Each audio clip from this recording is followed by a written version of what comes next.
Guys, today I'm going to show you about some specification for Samsung Galaxy S10, and that's the new phone. And you can see here this color is green, metallic green color, and the screen is 6.4 inches.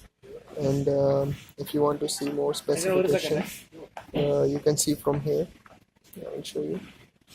And you see here there is a camera, and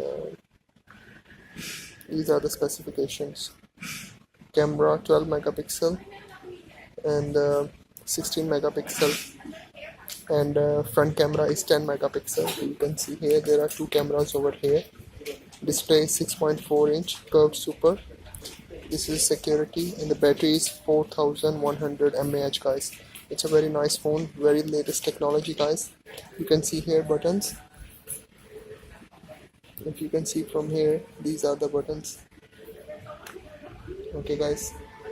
And that's for the SIM card. It's a dual SIM card phone, and you can also put a memory card.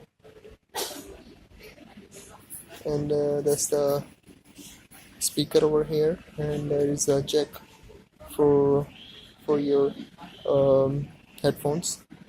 And then there is a memory. You can see here memory is 6 to 8 12 GB RAM, and processor is SM81507 NPU. Okay, guys, so the good thing about this phone is 4100 milliampere battery, and there is a fast wireless charging as well. You can see here behind there are 1, 2, 3 cameras over there at the back. In front there are 2 cameras.